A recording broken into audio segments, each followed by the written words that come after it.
Pete Rose and his gambling on baseball issues have held the game and fans in hard argument for years. Now as Charlie Hustle wants back in, almost on cue, the game is being blindsided with new allegations of a player breaking the cardinal baseball rule about gambling. And new questions about how widespread something like this might be. So let's step to the plate. Welcome back the man who originated the concept of sports business, heard and read nationally with his dead-on commentary. I don't even know him money, and I'm saying all this about him. The sports professor, Rick Horrow, joins us again. Hello, Professor. I'm wearing a great suit. I'm in the middle of New York, and I can't figure out why I can't be Skyped. There are, hundreds of viewers who aren't able to see me, so for that I apologize. There are millions of people who actually think of you as a sex symbol, and we have to basically set them straight every single time we have you on the show.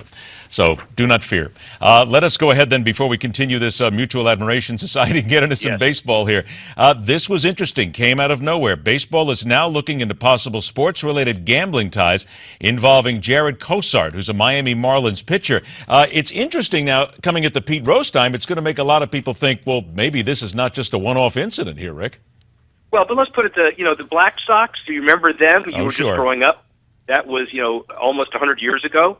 And that tarnished baseball before Judge Kennesaw Mountain Landis cleaned up the game.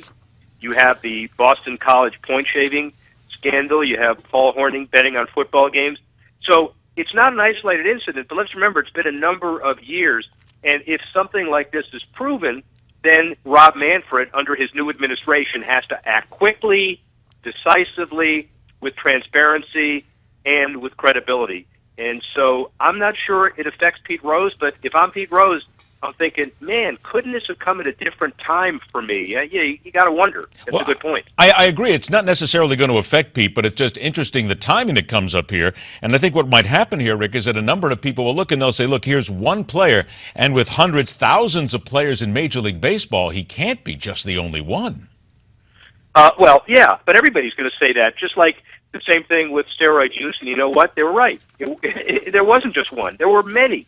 But I'm not sure we should jump from one allegation to seeing an epidemic that gambling is back in Major League Baseball. I do think that people understand what the limitations are, and there is that sign on a clubhouse door, and PEDs are being cleaned up right now. And you think you're moving in the right direction of baseball. Remember, it's a $9 billion industry today, and it was $1.5 billion when Bud Selig took over, so it's growing. You don't need a scandal here, but I'm not sure we're ready to call this a scandal just yet. I think I would agree with you on that as well. Let's turn to the National Football League. Big news coming up this week saying that, oh my goodness, we're going to kill the blackout. Well, that's not entirely true, is it, Rick? I mean, this is basically the National Football League just trying to learn about how much money they can make digitally, is it not? Well, that's a very good point. It's an unusually good point for you. I think it has to do with the NFL deciding that they didn't have any blackouts last year anyway. They've only had a couple in the last couple of years. Tampa Bay and Miami and San Diego are always affected, but they can always do something at the last minute. And so the idea of a ability to grab your game on the portable device, on your mobile device, anywhere. And, if my kids are a guide, we don't know what a television is anymore anyway. We watch the games and we watch life on the front of a computer. So suspending the blackout rule, frankly, doesn't mean a whole lot other than the fact that they're going to take a very serious look at all alternatives. You got this one right for once. Look at that. Actually, well, what happens is you're brushing off on me. About 60 seconds left here. A story that comes out of Rio de Janeiro says that the bay, Guanabara Bay, which is where many of the athletes will be actually taking part in the water, 12 million gallons of untreated sewage, a 49% raw sewage rate. Doesn't this just tell us once again that picking of the cities for the Olympic Games, this was just all wrong to take it to Rio in the first place? Well, they had the World Cup in Rio plus 11 other cities, and they did okay, although transportation was a nightmare intra-cities.